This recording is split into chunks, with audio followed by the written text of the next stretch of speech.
Good evening or good morning, wherever you are in the world. I'm Sam Joseph, and I'm moderating the 9th YouTube session of the 7th fall edition of our Read for Pixels campaign. Through Read for Pixels, the Pixel Project is collaborating with 12 award-winning best-selling authors to raise awareness about violence against women and to raise funds for the Pixel Project to keep our efforts to end violence against women alive and kicking, as well as to help us reveal the first mystery celebrity male role model portrait in our Celebrity Male Role Model Pixel Reveal campaign. We'll be telling you more about the Read for Pixels fundraiser, which has lots and lots of exclusive author goodies a little later in this session. And you can find out about the Pixel Project at thepixelproject.net. Today we have a very special guest on our Read for Pixels discussion and Q&A session, the fabulous swashbuckling fantasy author Sebastien de Castell. Sebastian's acclaimed swashbuckling fantasy series, The GREATCOAST, was shortlisted for both the Goodreads Choice Award for Best Fantasy and the Jamel Morningstar Award. His YA fantasy series, Spellslinger, is published in more than a dozen languages. He spends his time writing, traveling, and going on strange adventures. Sebastian has also generously donated an awesome selection of fabulous treats to the stash of author goodies we have up as perks for donors at the Read for Pixels Rally Up fundraising page. So actually the first two goodie bundles have already been snatched up. Goodie bundle number 1, Sebastian's Spellslinger bundle, has been snatched up by Joe Brodecki. Thank you, Joe. And goodie bundle 2, Sebastian's GREATCOAST bundle, has been snatched up by Yankton Robbins. So thank you, Yankton. There are still 2 other goodies for donors worldwide. Goodie bundle number 3 is Sebastian immortalizing you in his next book. Sebastian is expected to release Our Lady of Blades, a brand new book in the GREATCOAST world starring a cast of badass female swashbucklers in 2022. And he is kindly offering to name one of the minor characters after one generous donor. So please note that the name will be adapted to suit naming conventions in the GREATCOAST world. And goodie number 4 is a 1-hour one-to-one Skype writing workshop with Sebastian. So he's offering fantasy authors anywhere in the world a chance to have a one-to-one Skype session with him to workshop their writing. This Skype call will be 1 hour long, and you can ask Sebastian about everything from general writing advice to solutions for writing challenges that you are facing to insight about the publishing industry. There are just 2 of these exclusive workshop sessions available, and they are rare because Sebastian doesn't do many of these at all. So there are only a limited number of these treats from Sebastian. If you live in either, these 2 treats that are still available are available worldwide. So if you'd love to get your mitts on one of these exclusive treats, donate now to snag one of them before someone else does. So far, we've raised $2,230 towards our $5,000 goal, so please give generously before the fundraiser ends on the 18th of October 2020.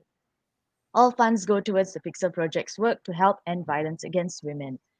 And if you're watching this session on YouTube right now, you will also be able to ask Sebastian questions live. Just make sure you're logged onto your YouTube account so that you can type your questions into the chat box.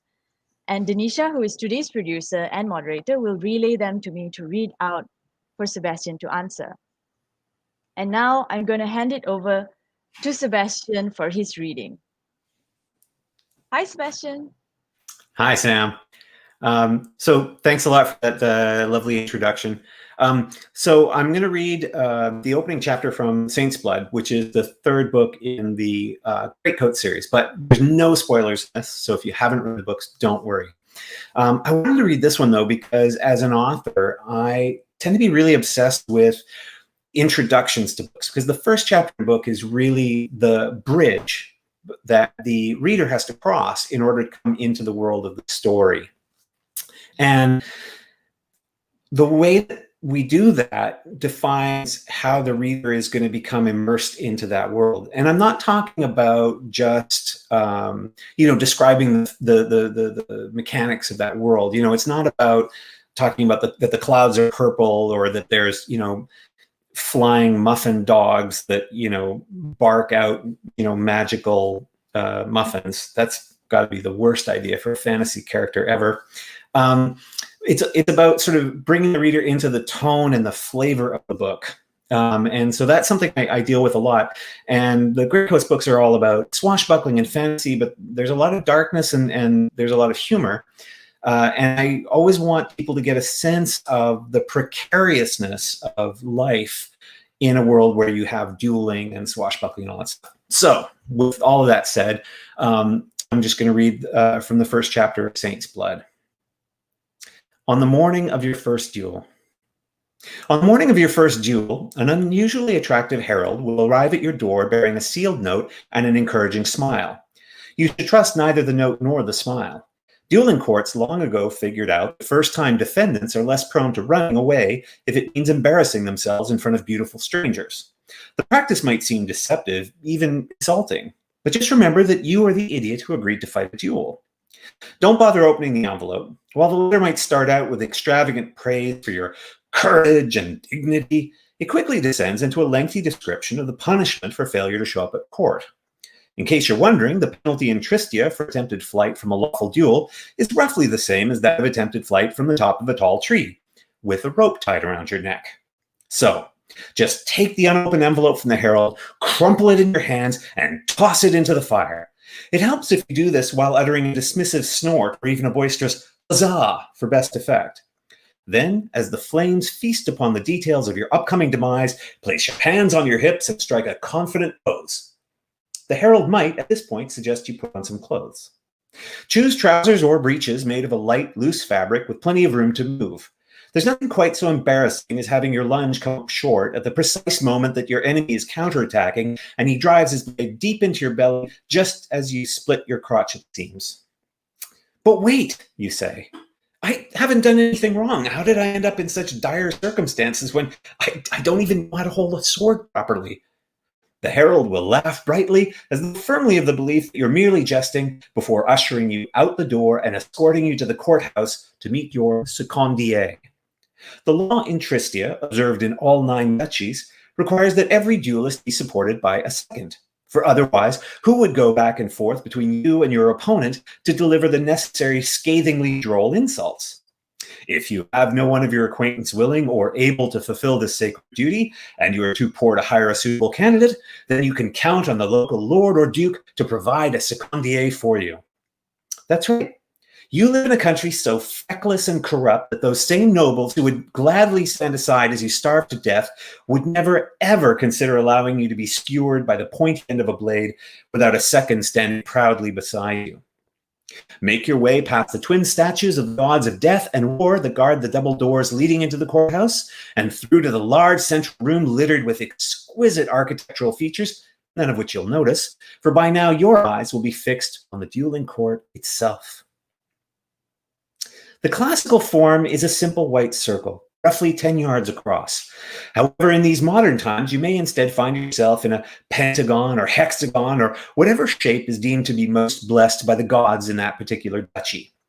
Once you're done admiring the architecture, take a look at the person standing on the opposite side of the dueling court. This is the moment to remember to clench all the muscles in your lower body to prevent any accidents.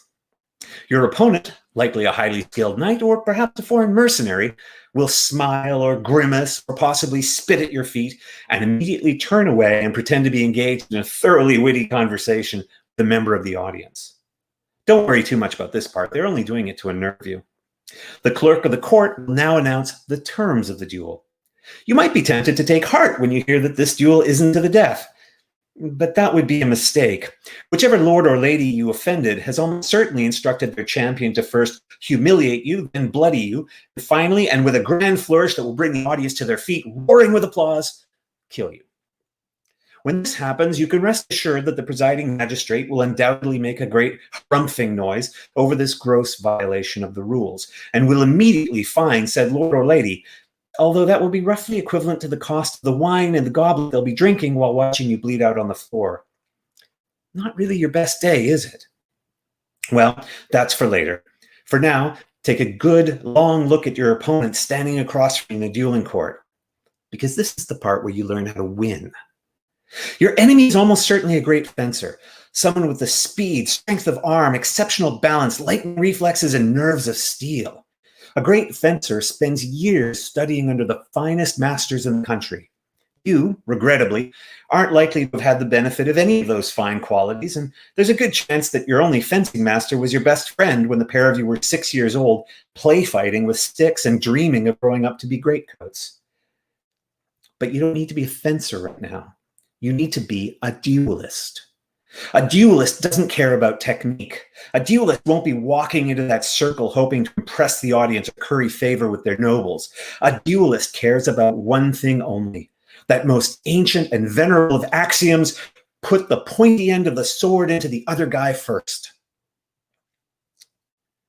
So, as the clerk strikes the bell, signaling the beginning of the duel, and your opponent begins his masterful display of skill to the appreciative oohs and ahs of the audience, forget about life and death, or honor and cowardice. Forget about everything except finding that one opportunity, that single moment when you can push the top 3 inches of your blade into your opponent's belly. In Tristia, we have a saying: Deato mendea vallis febleta. The gods give everyone a weakness. Remember this, and you might just survive the day. In fact, over the years that follow, you might even go on to win other duels. You might even become known as one of the deadliest sword fighters of your generation. Of course, if that does turn out to be the case, then it's equally likely that one day, perhaps even today, that great sword fighter who's about to lose the duel, it could be you.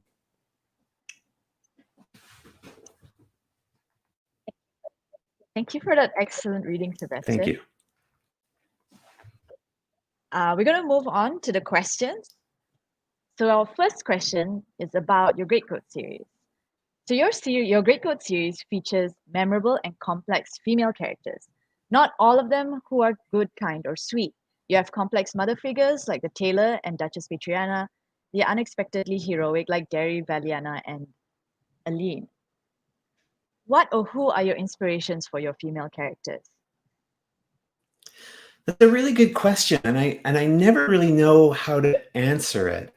I think because often when I try consciously to bring the qualities of the women I admire most in my own life into my characters, I tend to make a lot of mistakes. I tend to write something where my editors or my wife, when she reads it, will sort of find that there's something kind of stilted about it. And I think the mechanism that inspires me personally, and I think this may be, for when it comes to female characters, it may just be because I'm writing so much from the perspective of a man, is I try to make it so that the female characters surprise me in one form or another. In other words, in the case of the Greatcoats, that they surprise Falkio. If you think of, Valiana is a good example. When we first meet her, Falkio thinks that he knows everything about her. She's this pampered, privileged princess who's nothing more than a puppet of the Duke's. And so he's sure that he knows everything about her that matters. And she becomes interesting as a character. She gains agency as a character when she violates his notion of who she is. And the scene when I wrote that, I hadn't even expected that to happen. I just had that fundamental drive that I think authors often have, which is we're trying to surprise ourselves a little bit. And so that's kind of what works for me, is I try to make it that those characters surprise me. And that seems to work better for me than when I try to consciously go and kind of construct them out of parts and go, right, I'm going to write, a really great female character. So I'll give her, this type of agency, and I'll make her, really tough-minded, and I'll make her really kind to, small animals. Or that works less well for me than when I just sort of go, what would the character do that kind of breaks the plot as I have it in mind? Because if you think of agency fundamentally in a character, in fiction, agency is very much when you allow a character, especially a character who's not your main character, to start driving the plot rather than that character only existing for the plot. So that's what it comes down to for me. Sorry, that's a long-winded answer, the first of many, I warn you. But it's about allowing those characters to surprise me, and in the case of the Greatcoats, to surprise Falkio. Thanks, Sebastian. For our next question, okay, all genres, including fantasy, have their share of female stereotypes and sexist and misogynistic tropes. It would be easy to allow your female characters to remain one-dimensional male motivators in your books, but you push them forward, especially in the case of Valiana. How do you break stereotypes and subvert tropes to create empowered female characters with agency while dealing with the world around her, including things like sexism, misogyny, and violence against women and girls? Yeah, well, Valiana is one of my favorite characters, actually, and I think, again, in part because I intentionally allow her to change the narrative that Falkio is anticipating. It's very difficult when you're writing first person viewpoint, especially of a male character. By definition, you're writing a very androcentric book, right? A very kind of male-centered, male gaze sort of book. And so I go back to that sort of surprise notion. I didn't know when I first started writing Valiana who she was going to end up being in the story. I allowed, and I think that sometimes, this is going to be a strange answer.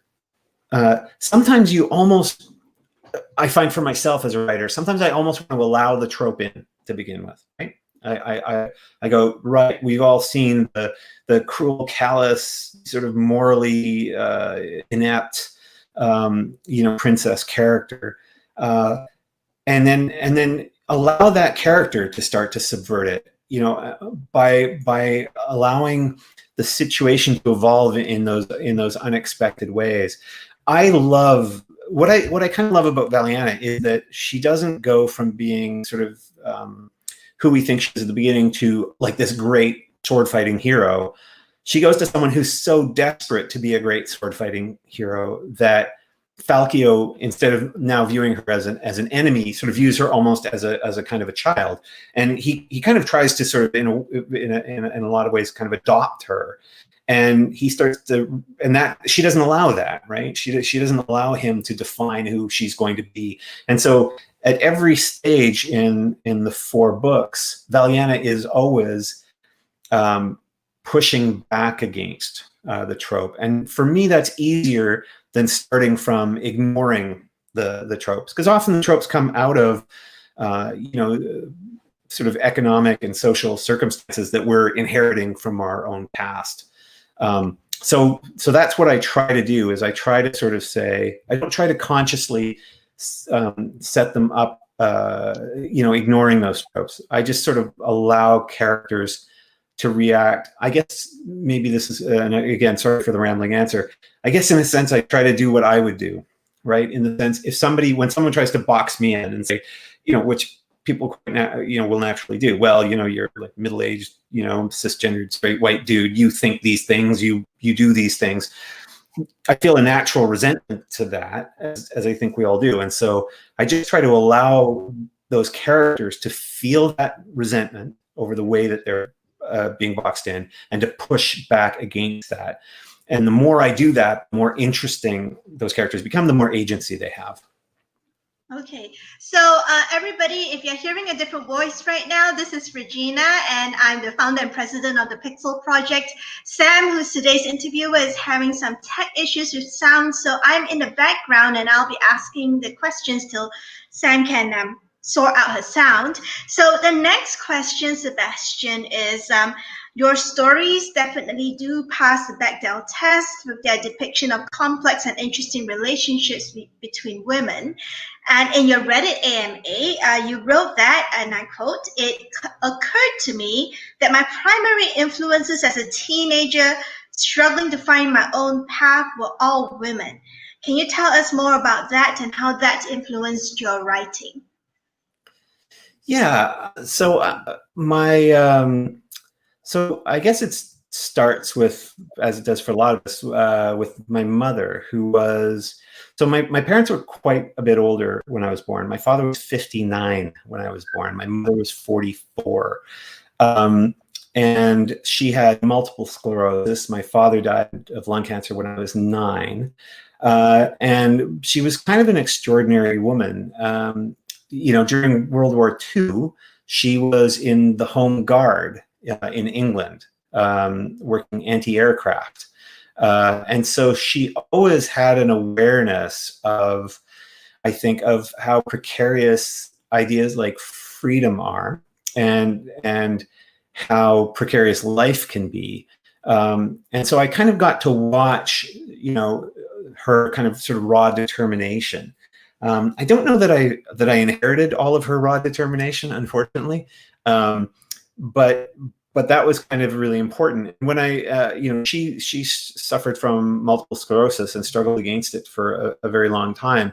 And so when we moved out when I was 15 to British Columbia, we moved in with my older sister, who's an academic and a feminist scholar. And there was this whole period of time, and the most kind of formational sort of period of my teenage years, where I had the benefit of being exposed to all of these women who were, I mean, they were feminist activists, and this is the 80s.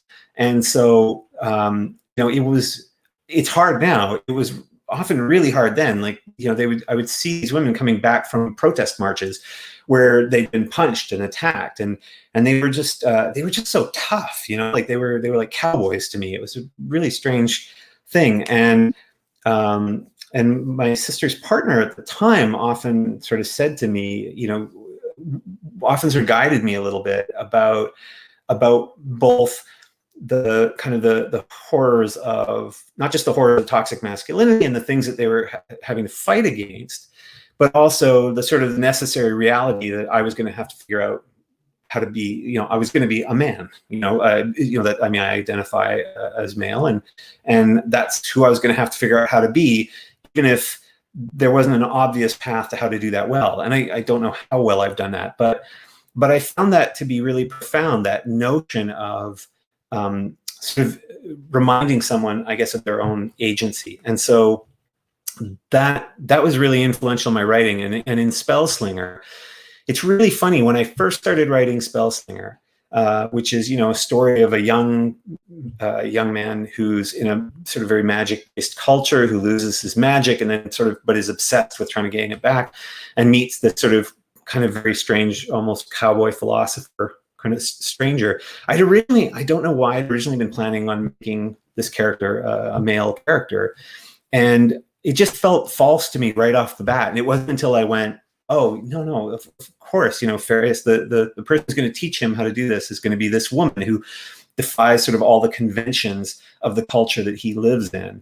And so Farius Parfax is very much a composite of a lot of those women who were so instrumental in sort of my teenage years. And it was over a very small period of time. And I was probably, you know, I have to say, I was probably kind of a nightmare to deal with, because I was probably about as generic a 16-year-old boy as you can imagine.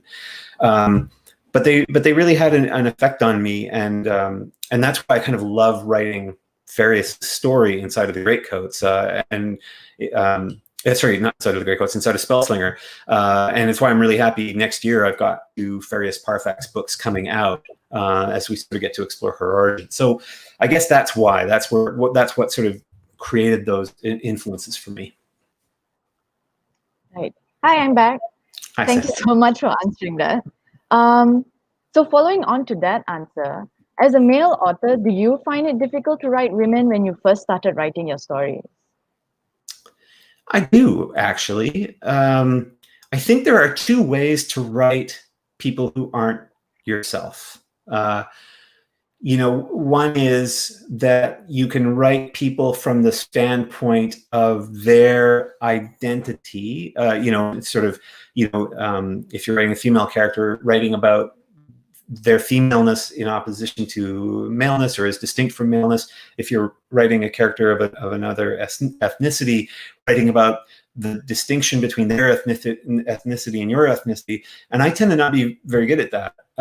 So I try to always look at it through the perspective of, I have no idea what it's like to be a woman. I know what it's like to be lonely. And I think women know what it's like to be lonely. And so if I'm writing about loneliness, I can do that. If I'm writing about the desire to be courageous, I can do that. And so the more I try to write female characters as people composed of emotions and thoughts and ideas and drives and flaws, the better off I am.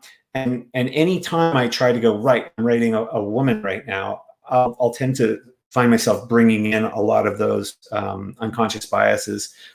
And in fact, some of them are, still there in my books. Sometimes it's conscious. Falkio, it's noted in the series by other characters sometimes that he constantly sees himself as having this duty to sort of protect women. Like he's always happy to go and kill somebody if they're sort of harming a female character, and sometimes he's called on that for some of the aspects of hypocrisy in that. So sometimes I just allow some of those biases to sort of exist because they are some of the subject matter of human existence. But mostly what I try to do is just allow characters to be built off of those impulses and feelings that I can connect with.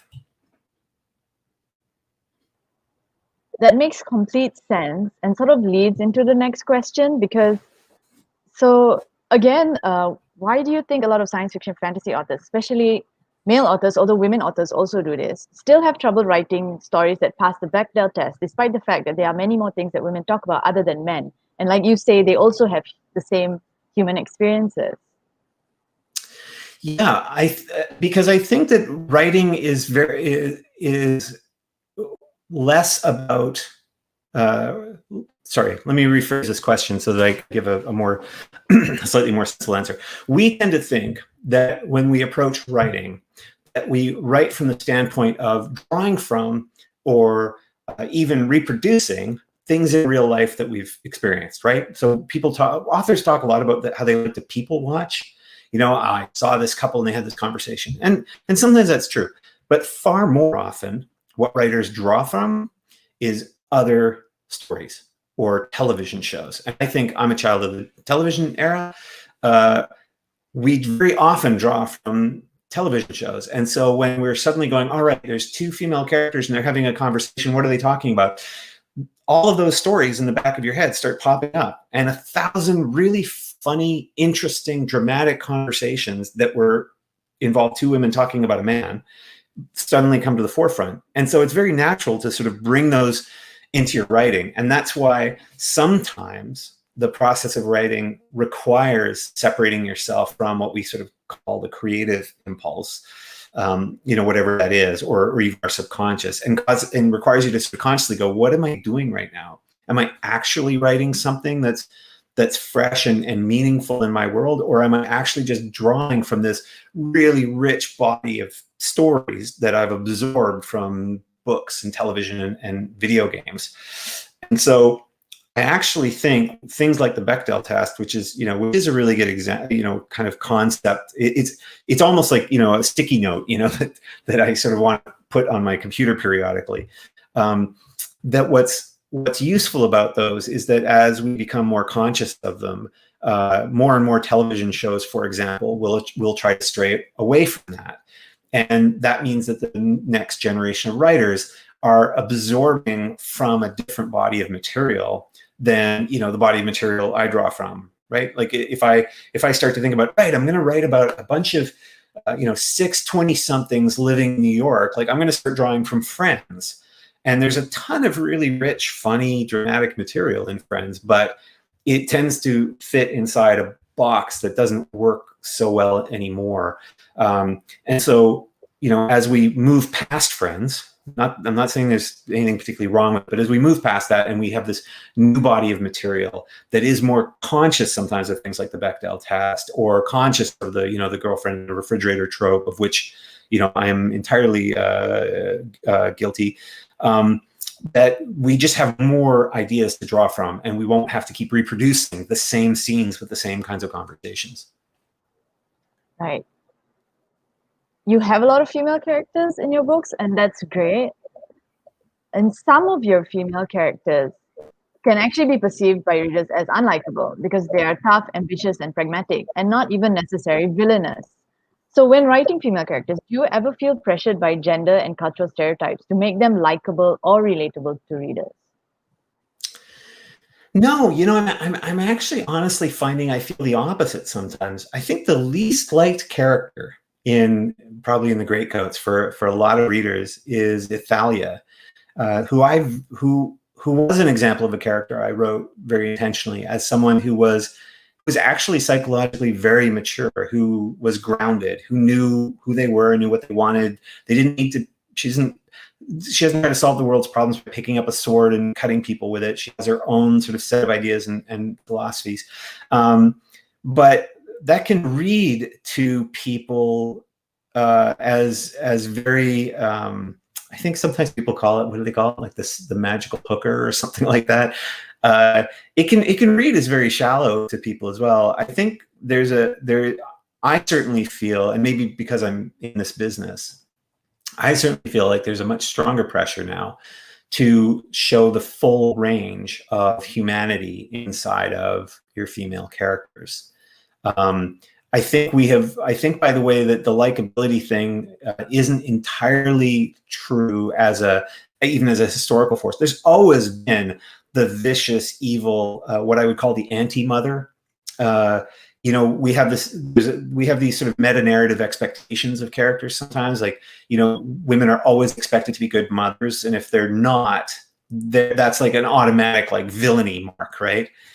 Which is weird because there's lots of male characters who aren't good fathers, and we still treat them like they're heroes. And so there's always been that. So the challenge for me, actually, when I'm writing, is to not draw on those particular tropes, the particular negative tropes that we've allowed for female characters. So it's to answer your question a different way, the hard part isn't making an evil female character, it's to make a not very likable but not entirely evil character. So Trin, who does lots of evil things, trying to show the other side of her sometimes, especially when it's through the viewpoint of Falkio, who has a vested interest in seeing her as a villain, that can be very tricky. And it's funny because even in Tyrant's Throne, in the fourth Greatcoats book, there's a particular scene that it's an incredibly important scene to me, that just shows the duality of that character. And there's people who, in following up the original question, there's people who get very upset about that. They're like, no, I don't want to find out that she has some elements of compassion. She's done horrible things. I just want her to be entirely evil. But we all know that none of us are entirely good and none of us are entirely evil. And the more you show not shades of gray of it, but actually that there is the both sides of it in a character, that makes them more interesting for me. We have a lot of audience questions, so we'll take a few right now before going on to our main questions. So we have one from Beckel Books, who asks, your Spellslinger and Greatcoats worlds are connected, which is so cool. Will you be exploring other areas of the world in other books? Yes, I will, and it's very tricky for me because Tristia as a place is kind of it's like an island that's a bit of an amalgamation of sort of early modern Renaissance France, Italy, Spain, a bit of Germany, a bit of England, and then Eldrazi, which is the continent on which the Spellslinger stories are told, has kind of an Old West vibe, but it's got a certain sort of New World quality to it. Once we start branching out, we're going to be branching into cultures that are less sort of European derived, and that's where someone like me who doesn't have, it's not just that I don't have those experiences, it's that I don't have as much knowledge and richness. I travel a lot, and I've for example, I've spent time traveling in North Africa, but nothing like the amount of time I've spent traveling in Europe. So to try to get different cultures in, to not signpost them as being, whatever fake Morocco culture or something like that, that takes a bit of work. So there are, and we start to see the influence of one of those cultures in that world, that shared world of the Greatcoats and Spellslinger. We start to see one of those cultures and their influence in Fall of the Argosy, which is the second Farius book, which comes out, I think, in October next year, October 2021. And the new Greatcoats series we'll see that same culture playing a very serious role in the unfolding drama that's taking place in the new series. Okay. We have another question from Misty306. She asks, I'm sure you answered this question at some point, but I need to ask, were you inspired by both Alexander Dumas and William Goldman? I get asked about Alexander Dumas a lot, and for the very logical reason that The Three Musketeers is an iconic representation of both swashbuckling and the bond of friendship. And both those things are incredibly important to me. And of course, in Greatcoats, we have Falcio, Kest, and Brasti, so we have that sort of trio. I'm actually far more influenced as a writer by C.S. Forester, who wrote the Horatio Hornblower books. And I love those books. I love the TV series that was made, 10, 15, it was 20 years ago now, with Ioan Griffith, a really fantastic Welsh actor. And so you'll often see that although there's the sort of the three swashbuckling characters vibe, when Falcio is trying to solve a problem, it reads a little bit more like Horatio Hornblower, where it's less about we're going to solve this with honor and dignity and swashbuckling, and a little more of we're going to find some clever way around this problem that people aren't expecting. In terms of William Goldman, I mean, he is one of, he's just a writer that I tremendously admire. For those who don't know, William Goldman wrote, amongst other things, All the President's Men, The Princess Bride, Butch Cassidy and the Sundance Kid. He just wrote a ton of amazing screenplays. Interestingly, he was a very kind of troubled writer in a way. He often said there were only two of his movies that he could stand. There were only two stories he wrote that he could stand. And if I'm got it correctly here, I think one was Butch Cassidy and the Sundance Kid, and the other was Princess Bride. And if you look carefully in the Greatcoats books, you'll see that in, I think, all four of them, but at least the first three, there is a faint homage to the Princess Bride in there. Right.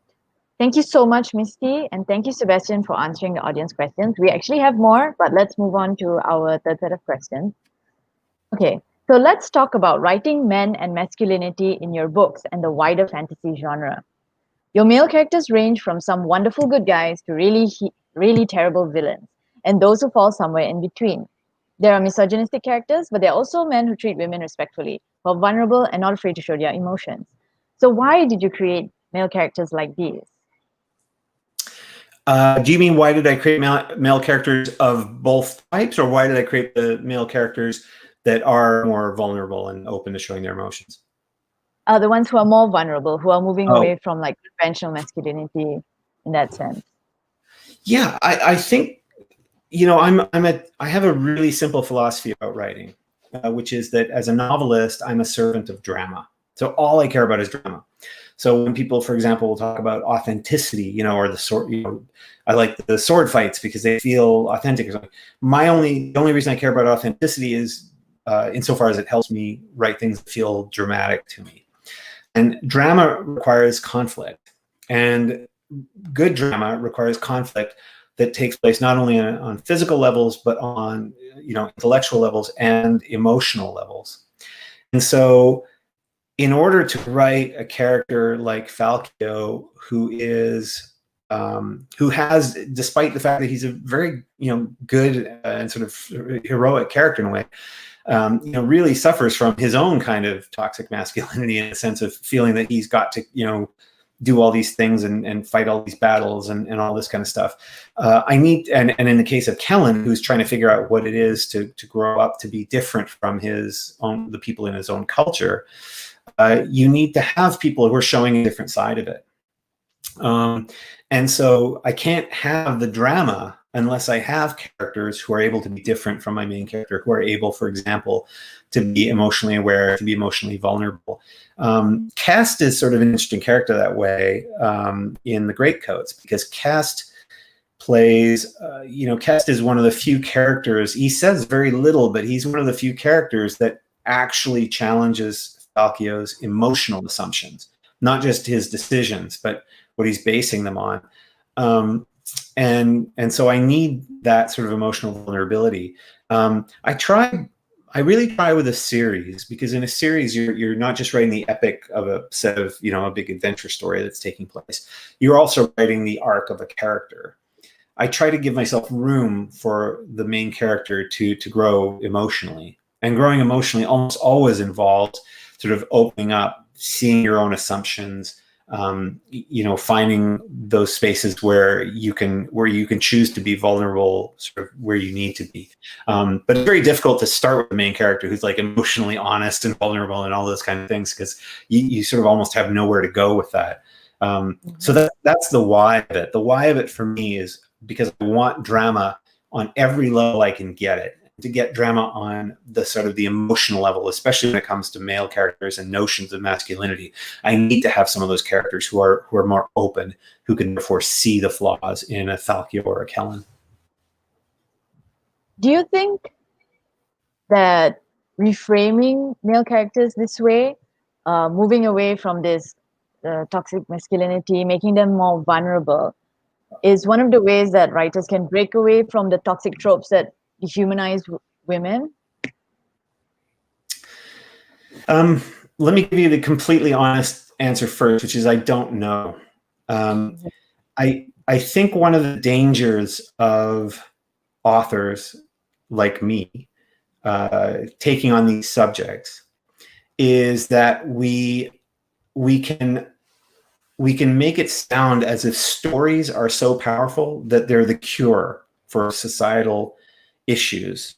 And I'm never convinced that that's the case. I don't think anybody ever goes, right, I'm not going to commit this act of violence against my partner tonight because I read this really good fiction novel this afternoon. So I'm kind of prevaricating a little bit because I don't like to fetishize fiction as if it's going to cure all the problems, or even that it's the source of all the problems. We often sort of think, well, the fairy tale of whatever Sleeping Beauty, because it's a princess being rescued by a prince, that's the real thing that's like subverting little girls. But I suspect little girls read, see that story and then they go off and think, right, today I want to grab a sword and go fight a dragon and save somebody. There's a lot of other societal forces, like the fact that, when little girls wear, my wife and I were talking about this afternoon, when little girls wear pretty dresses and have their hair nicely done, they get praised. And so there's this sort of expectation that if they then do anything that soils the dress, like playing with swords, that they're going to get the opposite of that praise. So in that sense, I just don't want to overstate the power of fiction too much. Fiction makes poor propaganda. Propaganda makes poor force for societal positive change. I do think that there's a degree to which all authors have to ask, why am I writing this? Why did I write this?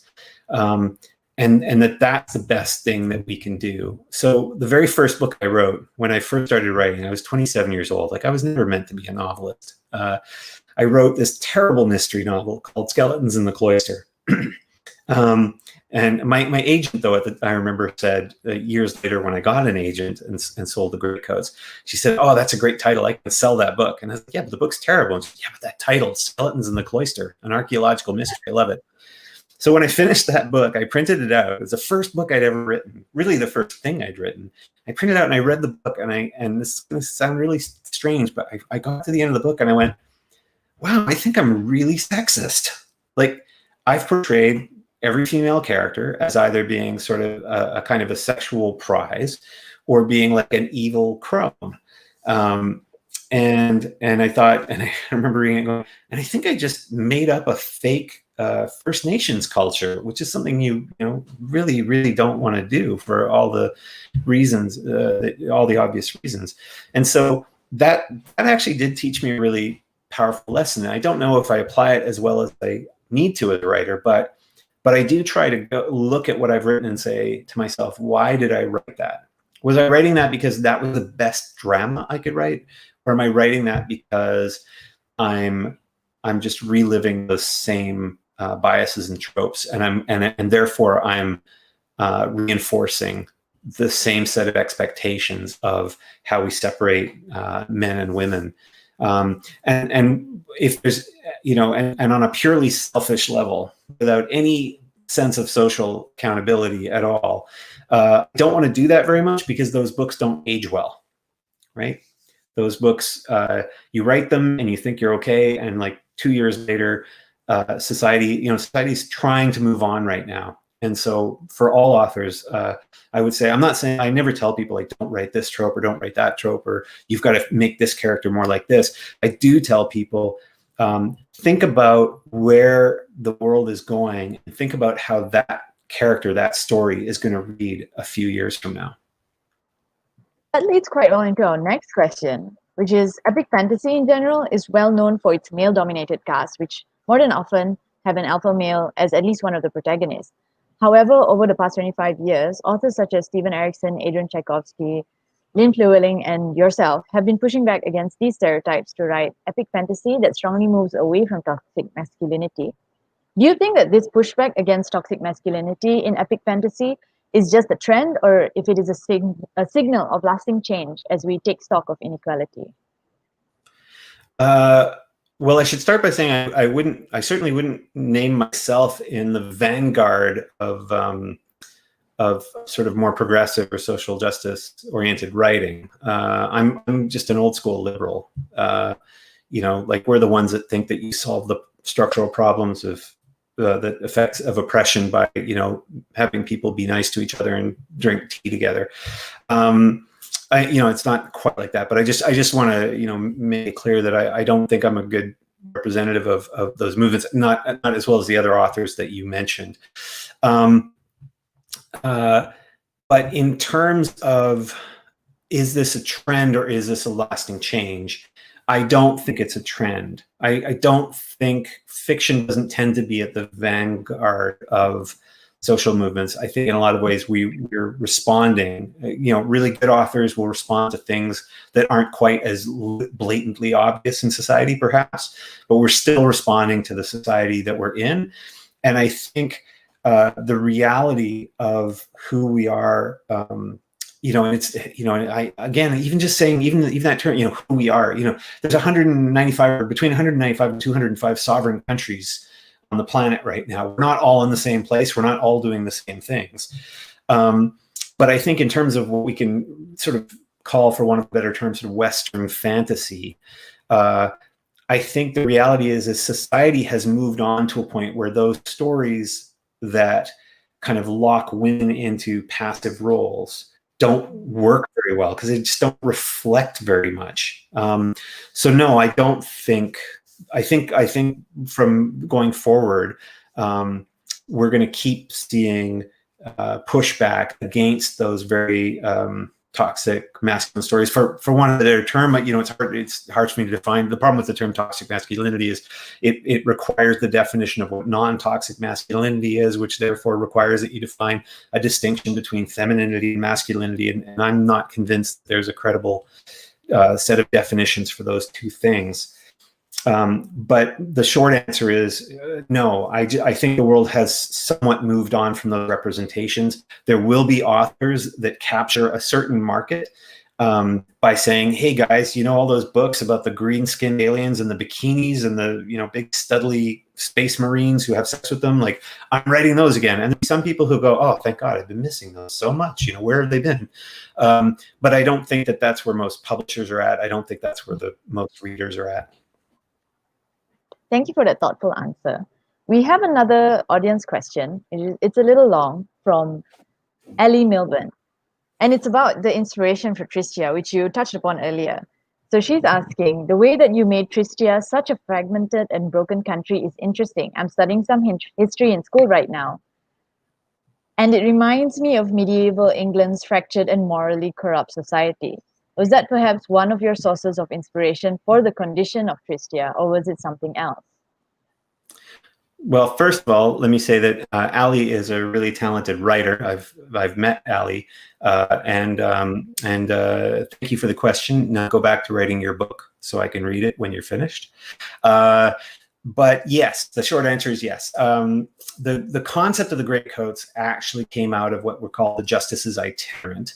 And the Justices Itinerant were a 12th century sort of English innovation that came from the fact that, when we talk about legal courts, the the court that the word is coming from was the court, you know, the king's court, or the queen's court. And of course, the king or the queen's court could only be in one place. You know, they did move around, but by and large, if the king or the queen's justice is to be administered, you couldn't just do it from, quote, the court. And so you needed these justices that would travel throughout the country. And so that's where the justices itinerant were coming from. And every 6 months would end up in each of these tiny villages along the coast or whatever their circuit was. And by the way, the justices itinerant is where we get the term circuit court from, because the US had them as well. And they would hear cases, and it'd be like, yeah, 6 months ago, this guy's cow, you know, ate on my field and ruined my fence, and now, you know, I want something done about it. And those itinerant justices would have to sort of render decisions. And there were a lot of problems with that, not the least of which is that there was so much systematic corruption in any kind of feudal or even, you know, sort of the kind of post-feudal seigneurial systems that you get in place. There's so much corruption with that that you get a very fragmented notion of justice. And so, you know, the notion of the greatcoats of these sort of wandering judges, you know, who went on these circuits and tried to administer justice, was for me kind of almost a way of illustrating how corrupt those kind of feudalist societies are, rather than being, well, this is the solution, right? It's not the solution that really works so well, but it is a solution that allows you to show how that injustice is so systematic and pervasive, while having a lot of really fun swashbuckling. That makes total sense. So stories are one of the most powerful ways of bringing about cultural change. And the GREATCOAST series, being centered on swashbuckling fighters, inevitably has scenes of violence, including violence against women, and plenty of toxic masculinity on display. How do you find a balance between showing the violence as an integral part of the story and giving the reader a realistic depiction of violence without being gratuitous? Sure. Well, first, you know that I'm going to argue with the premise of the question about stories being the most a very powerful force of social change. So I just want to, you know, I'm on record. I don't know that that's true. It would be good for me if it is true, because it makes what I do sound more important, but I'm not always convinced. The question of what you portray, again, going back to what I said before, that the way that I try to approach this is not from the standpoint of myself as a social or political actor, in the sense of, I don't sort of look at it, and I don't criticize anyone who does look at it this way, by the way, but I don't look at it for myself as, I am now going to influence the world through the choices I make in my writing. I view it through the lens of, I'm a dramatist at heart, and I mean that in a more general way, because literally that would be someone who writes, you know, theater plays. But my job is drama. And how do I get the best drama?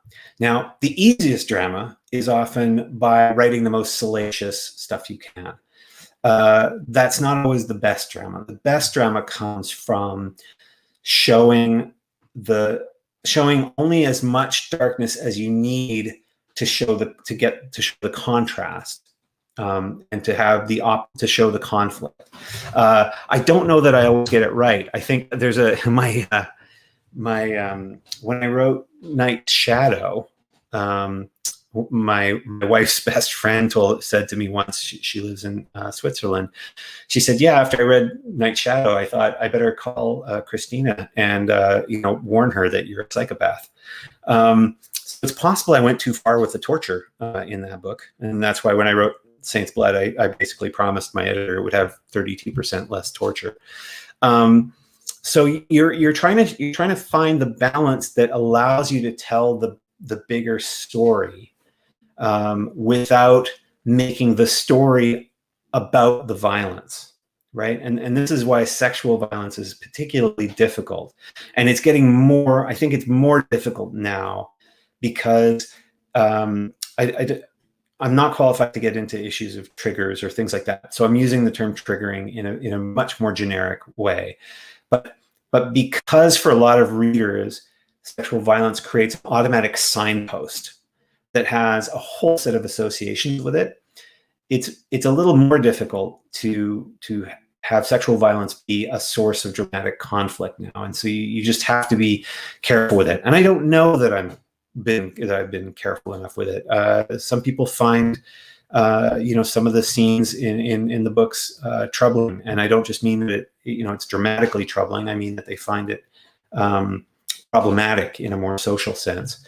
So I guess what I'm saying is I try to focus on finding the bigger dramatic story of which the violence is a part, rather than making the violence itself the attractor, right? I don't want people to enjoy a scene because it's got some horrific violence inside of it. I want the violence to only exist in service to, I think, a more nuanced and important story. Right, that's an excellent lead into our next question, which talks about consent. And the line between consent and coercion isn't always very clear in fantasy books. And in some genres of fantasy, violence against women, especially when it comes to rape, is still used to catalyze a male character's development, or as a shorthand for showing how brutal the world really is. Do you think this is an issue that writers in the genre have started tackling successfully in recent years? I don't know who's tackling it successfully, or it's really hard for me to judge who's successful and unsuccessful. I can say that, like, in my own work, my results are mixed. I don't, there's a great, in Trader's Blade, right? I mean, just so that it's not sort of confusing to anybody who maybe hasn't read the books. Falkio's wife in the past, before the beginning of the story, is raped and murdered, and he kind of loses his mind when that happens, and that drives a lot of his actions. That, in a very surface way, or in a very literal way, is what's sometimes called girlfriend in the refrigerator. So people refer to it as fridging. So just for anyone who doesn't know the origin of that term, there's a fantastic comics writer by the name of Gail Simone who put together a list at one point of all these times where a female character is either sexually or otherwise, attacked and murdered in order to motivate a male character. And by the way, if you haven't read Gail Simone, she did a fantastic run on a series of comics called Secret Six. And if you want to read some really great, nuanced and interesting storytelling, that's a great series to check out.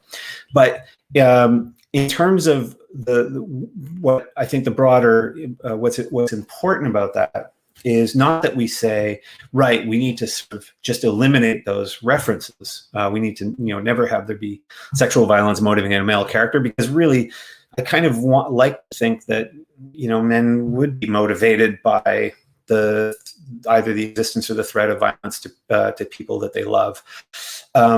It's what does it then mean? What you don't want, I think, or what I don't want, is to write disposable female characters. And so, but it's tricky when you're writing a series of 4 books, for example, because Aline's past plays a strong role, like what happened to her plays a strong role for Falkio in Trader's Blade. But as the series progresses, what I wanted to show was that it's not, her influence on him is not that she died and so now he has an excuse to go kill a bunch of bad guys. It's that he's trying to emulate her, right? It's that he didn't just love her, he admired Aline. And there's a reference in, I think, the 3rd Greatcoats book in Saint's Blood where he realizes that she was the first greatcoat, these modern greatcoats. Like, it's not that she died trying to protect him. And he's constantly trying to live up to that. And so all of the things that happen, I mean, there's a toxicity to it, of course, because trauma isn't a positive experience. Trauma is itself toxic. He's trying to sort of live up to that. And so you discover as the series progresses that a lot of the kind of swashbuckly things about the Greatcoats, like the fact that they don't kneel, they won't kneel even before a king, is partly his reaction to that day when that happened, that he was on his knees when that duke came to their cottage. And he sort of hates himself for that. But on a somewhat more positive side, he's constantly trying to address things the way she would have done it. And so for me, I don't know if that justifies it in that way, either for me or for other writers. But I think what it does do is it makes the character not disposable. I once had a reader write me this email. It was really strange. He really liked the GREATCOAST, but he said, oh, you know, I do have one question. When is Falco going to get over the death of his wife and move on? And I'm like, well, that's not going to happen, because I don't think it happens that way. She's always in the story. And one of the reasons why after the fourth GREATCOAST book, I couldn't just run off and write another Falco book is there's not really such a thing as a Falco book. It's a Falco and Aline book, because she's always influencing his behavior. And once he kind of comes to that point where he's no longer obsessed with that moment in his life, his story kind of reaches its natural conclusion, at least for a while. I hope that answer makes sense. Oh, it makes total sense. Like, I mean, it explains a lot, I think, of what people perceive about bridging and all that, and how it doesn't necessarily mean that. There's a way to use it, to utilize it for greater storytelling. Mm-hmm. I'm going to move on to the next question, which is about fandom and geek culture. So, like, fandoms and geek culture in general, including science fiction and fantasy, has had its share of critics saying that it's still too male-dominated, despite a rising number of prominent and well-respected female authors and creators. And there's still, within the community, a lot of hostile, misogynist and sexist behavior by, like, male fans towards, like, female geeks and female fans. What do you think needs to be done to make fandoms and geek culture as a whole, whether it's comics or gamings or books, more welcoming for women and girls? Well, in every other part of society, sorry, that just sounds like I'm standing on a pedestal from a point of expertise. Let's start with the admission that I probably don't know what I'm talking about. But it seems like in every other aspect of society, social change, which we always want to talk about as if it comes from culture, actually comes from economic changes first. So when more women are in more positions of authority and economic prominence in other fields, the culture seems to get better, right? The culture seems to become more equal. So it stands to reason to me that when it comes to, you know, geekdom and fandom, and we should be specific about what that means, right? Because it's not this ethereal phenomenon. What do we have? We have, you know, we have various Twitter sort of groupings and various Reddit groupings. We have conventions. We have publishers. We have roles within publishing. We have novelists. We have how much those novelists are being paid. And you know, my guess is when the money starts to equalize, the discourse will become less toxic in that direction. It may become toxic in other directions, but it's hard always for me to envision a world where women are treated more fairly, unless it's a world where women already have more of the levers, a better share of the levers of power.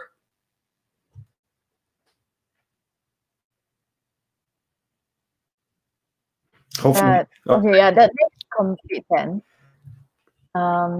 Yeah, sorry. I wish I had a better answer that was like, well, if we all start doing this thing, but I think it comes down to, I think it really does come down to the more that women are running conventions, the less women who go to conventions are going to risk being poorly treated.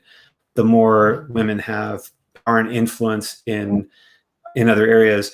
By the way, one possible exception to what I said is, and I really don't know how to fix this, is that horrific phenomenon in social media where whatever the kind of, whether, you know, when we talk about things like, you know, cancel culture, for example, or whatever that negativity is, when it happens to men, it happens at one level, you know, and it's pretty bad. Like, I don't like it. It hasn't really happened to me, so I've been lucky in that sense. But then when you see the reaction happen to a woman, it's like this whole other magnitude of just personal in a really sort of toxic way.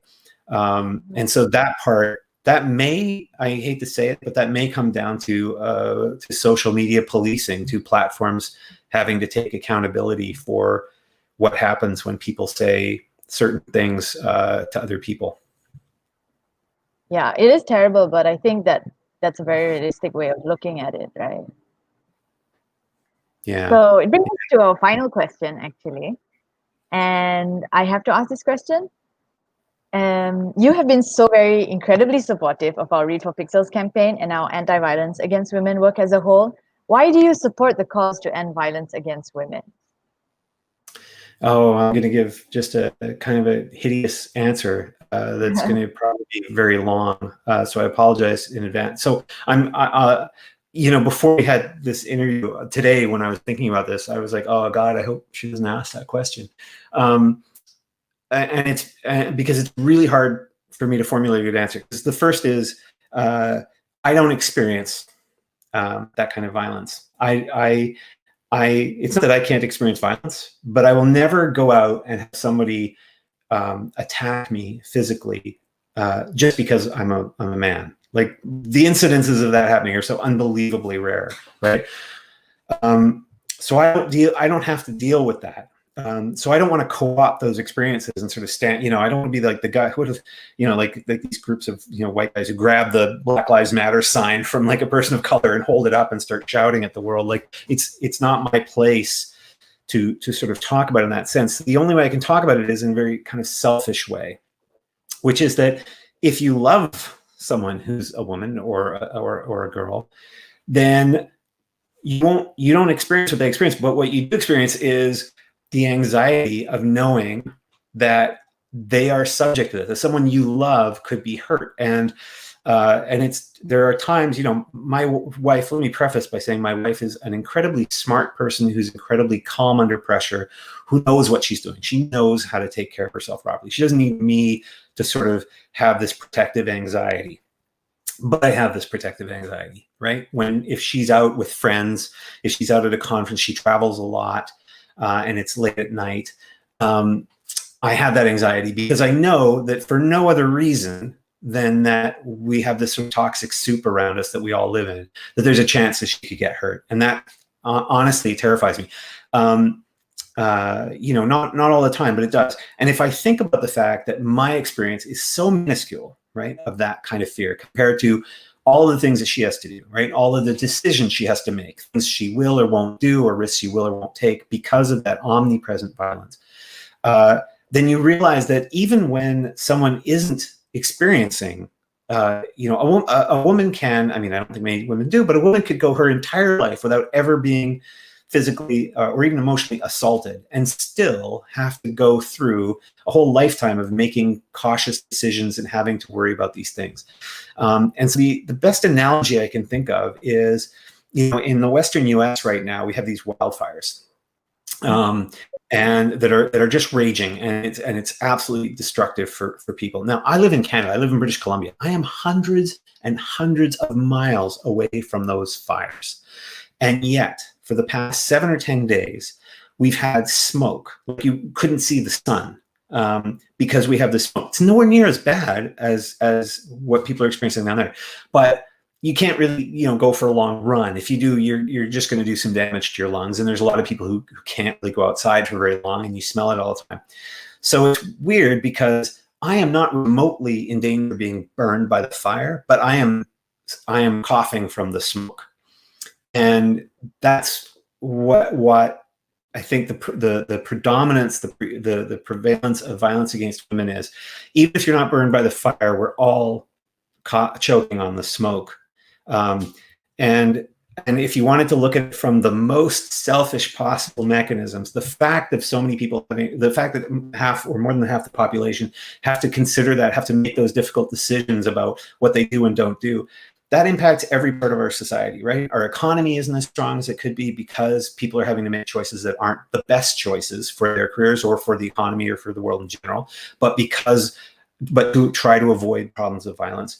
Our healthcare system will pay for it. Our social structures, like at every level, we're all kind of choking on the smoke. So while I am in no sense of the word any kind of activist or anyone of any importance, that in terms of the struggle against violence against women, I am really happy to support the Pixel Project, and I hope everyone who sees this will support the Pixel Project in any way they can, because it would really be nice to live in a world where we weren't always coughing on the smoke that we can't see most of the time.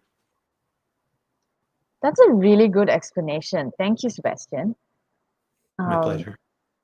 I have one final question, and that is, what do you think authors can do to help with the cultural change that's needed to eradicate violence against women and girls? Donate money. You know, again, I'm kind of terrible on this front because I really do try.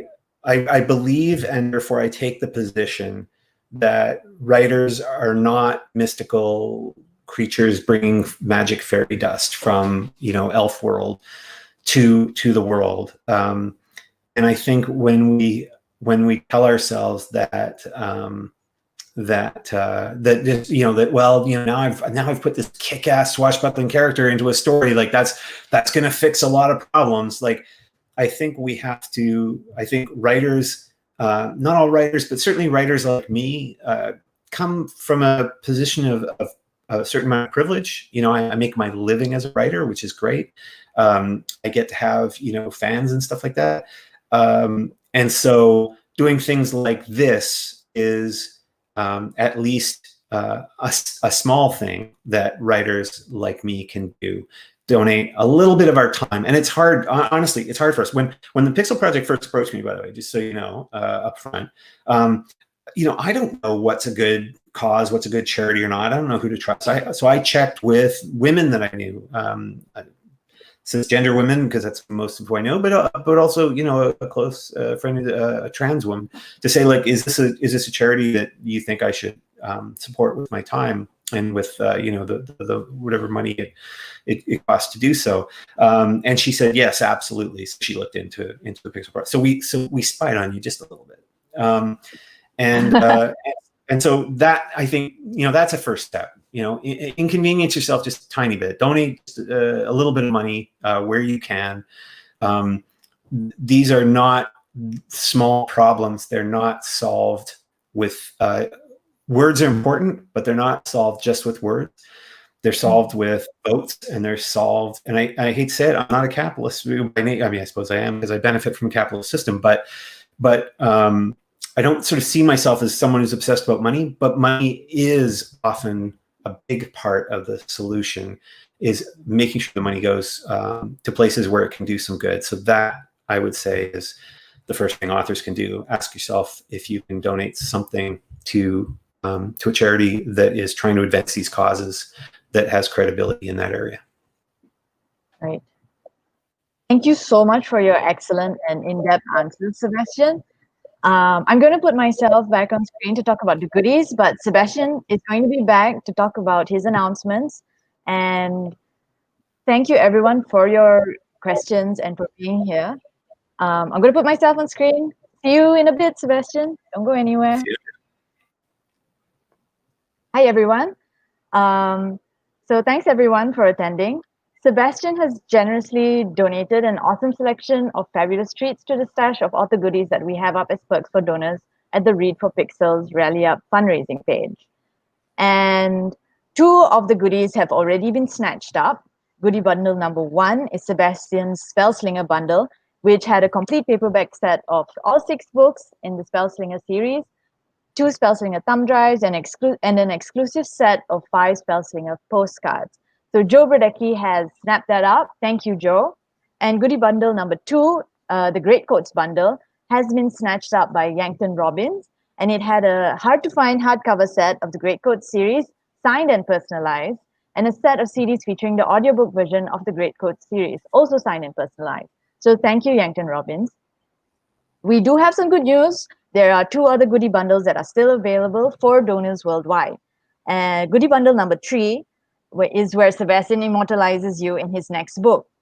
So Sebastian is expected to release Our Lady of Blades, a brand new book in the GREATCOAST world starring a cast of badass female swashbucklers in 2022. And he's kindly offering to name one of the minor characters after one generous donor. Please note that the name will be adapted to suit naming conventions in the GREATCOAST world.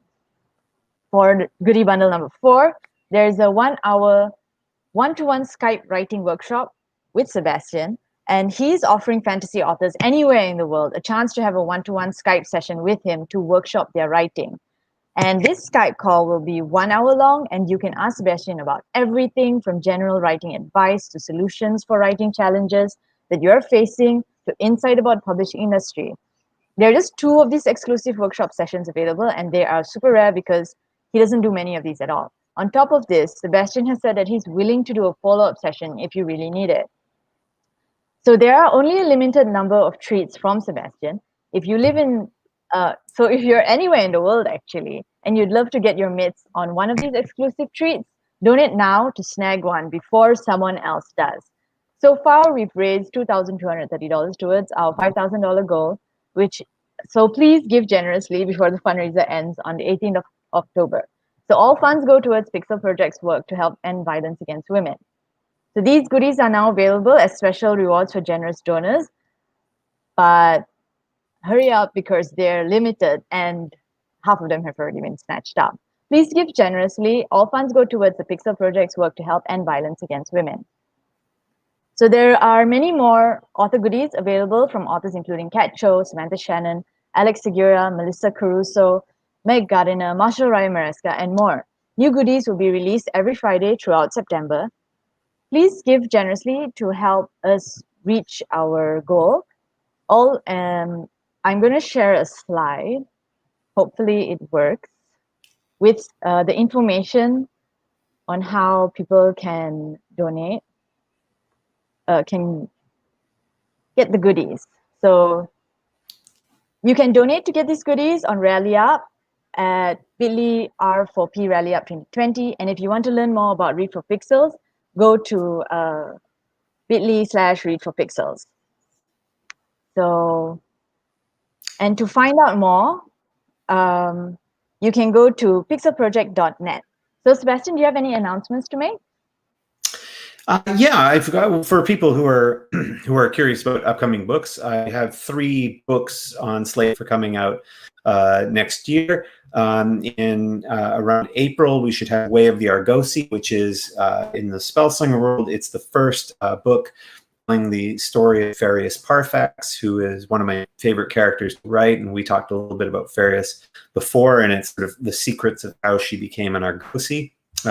In October, we have the follow-up, which is Follow the Argosy, which deals with how she met the Path of Thorns and Roses, or as she is affectionately known as, Rosie, and the rather terrible plague that they both encountered, known as the Red Scream. Both of those were stories that I was really surprised and happy with how they turned out.